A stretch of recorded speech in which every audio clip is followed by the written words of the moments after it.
para nós hoje estar reunido aqui na nossa igreja matriz é uma graça muito especial. Estamos na abertura do nosso filho pascal, 3 dias, onde aqui nós permaneceremos com o Senhor. Sabemos que uma celebração é a continuação da outra. A celebração de hoje ela termina em silêncio. Amanhã nós iniciamos a celebração em silêncio e ela termina também em silêncio. E no sábado santo nós aqui vamos nos reunir para meditar e contemplar o terceiro dia, quando receberemos a bênção final e automaticamente a grande mensagem que nós temos para anunciar para o mundo em que nós estamos inseridos, da maravilha e da graça de Deus que vem ao nosso mundo. A celebração desta noite, ela tem uma conotação muito especial, pois ela reacende dentro do nosso coração o mandamento do amor que Jesus nos deixou. E nesta celebração nós somos convidados a mergulhar na história que Deus está celebrando conosco. Consequentemente, meus irmãos, nesta celebração de hoje, nós também celebramos a instituição da Eucaristia.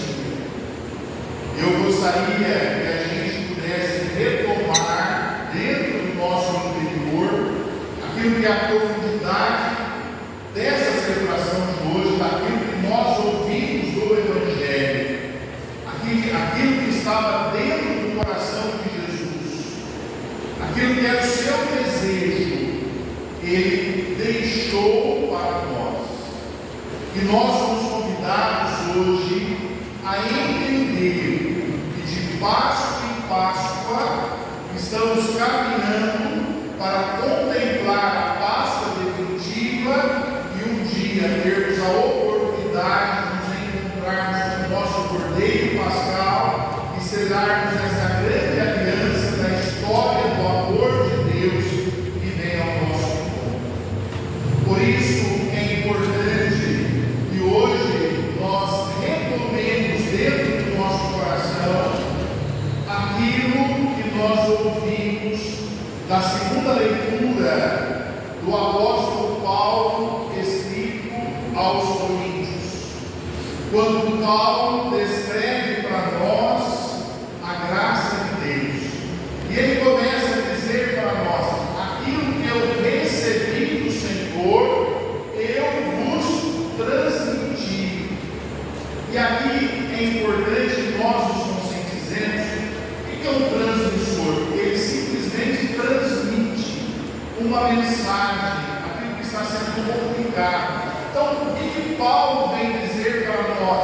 Que aquilo que ele recebeu por revelação de Deus, aquilo que foi revelado, foi nos transmitido.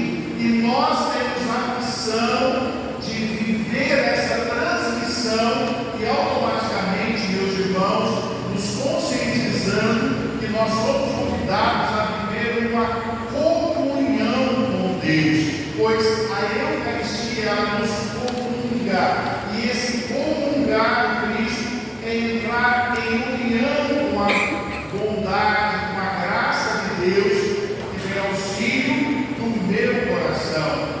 E na medida em que nós associamos essa transmissão e essa comunhão, automaticamente nós reacendemos dentro do nosso coração a maravilha do amor de Deus. E essa leitura que nós ouvimos, após Paulo colocar as palavras que Jesus disse: isto é o meu corpo, o sacerdote, ele repete toda a Eucaristia que nós celebramos. Paulo descreve para nós que nós estamos fazendo memória. Quando nós pegamos a etimologia da palavra memória, o que ela significa para nós? A faculdade de lembrar. Então, meus irmãos, quando Paulo diz para nós: olha, vamos fazer memória, o que ele está dizendo? Nós temos que lembrar aquilo que nos foi transmitido. Nós temos que lembrar aquilo que foi revelado. Nós temos que atualizar dentro da nossa vida um mistério celebrativo. Por isso, nós somos convidados a reavivar dentro do nosso coração a fé. Quando nós celebramos a Eucaristia, o sacerdote, após pronunciar as palavras que Jesus disse, ele diz: mistério da fé. A fé, ela não se explica, a fé se traduz em ação. E nós somos convidados a traduzir em ação concreta dentro de nós aquilo que nos foi revelado e que nós fazemos memória, e automaticamente nós somos convidados a mergulhar nesse mistério do amor de nosso Senhor Jesus Cristo, que nos convida a viver uma particularidade daquilo que é a Páscoa dentro do chamado que Deus nos faz. Primeira leitura do livro do Êxodo, ela retrata para nós a Páscoa que foi idealizada por Deus.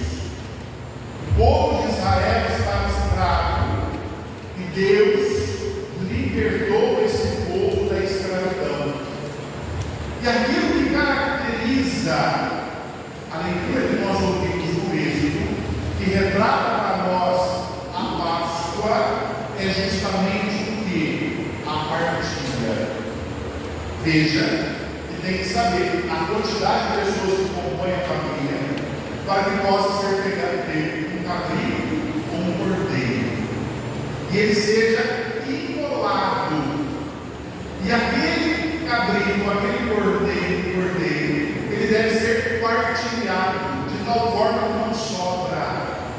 E aí nós entendemos que quando nós celebramos a Eucaristia, nós celebramos a partilha da nossa vida, a partilha da nossa história, pois aqui nós nos reunimos como comunidade e cada um de nós temos uma história, e na história da nossa vida, naquilo que nós estamos vivendo, o Senhor nos dá a graça de celebrarmos, e o Senhor nos convida a vivermos a dimensão da partilha.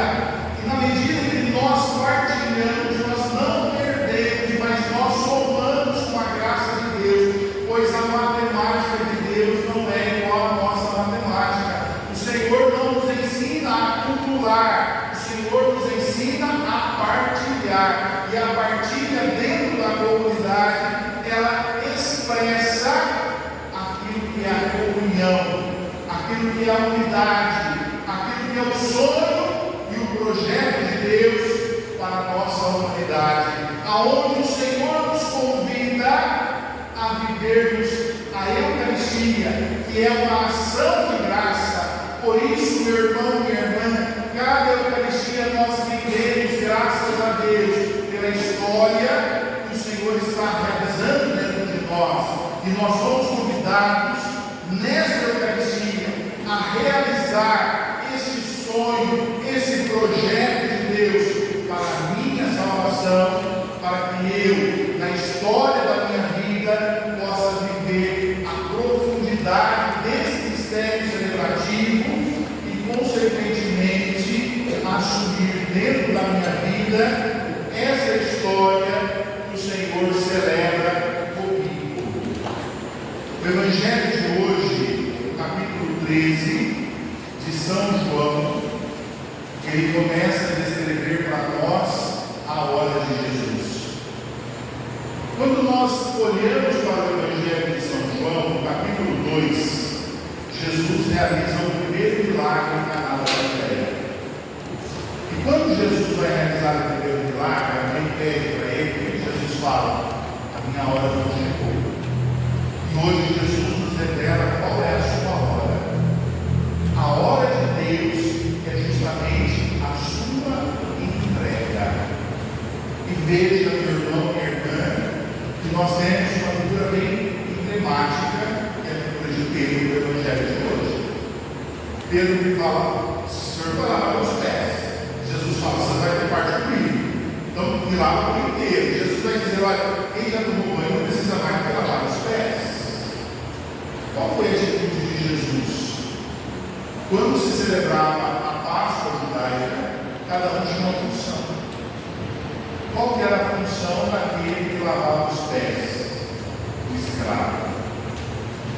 Meu irmão e minha irmã, este Deus que nos criou a sua imagem e semelhança, que sonhou com esta casa comum que nós estamos vivendo, esse Deus que se encarnou e se tornou um igual a nós, no ventre da Virgem Maria, que passou pelas mesmas necessidades que eu e você passamos, que experimentou alegria e tristeza. E nós amanhã vamos meditar a angústia profunda que ele viveu. Este Deus, ele se abaixa diante de cada um de nós. O Criador se dobra diante da criatura. E o que ele faz? Pega uma jarra, uma bacia, coloca um avental e lava os pés dos discípulos. Aqui nós temos uma lição de humildade. Meu irmão, minha irmã, quando a gente olha para a soberba da gente, quando a gente olha para o nosso orgulho, quando a gente olha para as vaidades que muitas vezes nós cultivamos dentro do nosso coração, nós precisamos contemplar essa cena. Nós precisamos entrar dentro dessa humildade. E a palavra humildade, ela vem de humus que vem de terra. É Deus que vem na humildade mostrar a cada um de nós o caminho que nós somos convidados a seguir no discipulado que ele deixa. Quando nós olhamos para a vida de Jesus, se nós não temos uma dimensão de fé, a gente fala: estou frustrado porque escolheu Deus, os outros nos traíram. Mas o que nós vemos, meus irmãos? O Cristo não traiu os discípulos. O Cristo tinha um projeto. O projeto de Cristo não foi traído. Aí nós entendemos que na humanidade, o Cristo ele regenera, ele nos mostra que a humildade é o caminho que nós somos convidados a percorrer da graça de Deus que vem ao auxílio dos nossos corações. E aí nós vemos que a ação do Cristo ela é coerente com a sua atitude. O último versículo que nós ouvimos do Evangelho de hoje, de João 13, versículo 15, o evangelista disse para nós, aquilo que Jesus diz: dei-vos o exemplo para que façais a mesma coisa que eu fiz. Então, meus irmãos, o exemplo de nosso Senhor Jesus Cristo, ele deve ser repetido por todos nós. O exemplo de nosso Senhor Jesus Cristo, ele precisa ser assumido dentro da minha vida, dentro do meu coração. E esta é a graça que nós somos convidados a vivenciar nestes 3 dias, quando nós aqui estaremos reunidos como comunidade para fazer memória, para atualizarmos dentro da nossa vida a graça de Deus e poder viver a profundidade do mandamento do amor, pois o amor é exigente. Quando nós nos propomos a viver este mandamento, humanamente nós não conseguimos, mas com a força da Eucaristia que nós comungamos e com a graça de Deus que habita no profundo da nossa existência, nós temos condições de deixar florescer dentro de nós esse caminho novo, essa busca incansável que nós somos convidados a viver e a revitalizar dentro do nosso coração. Que nós, nesse dia de hoje, possamos nos conscientizar do valor da dignidade que nós temos, que nós nos empenhemos em viver essa missão, o Cristo nos confia, pois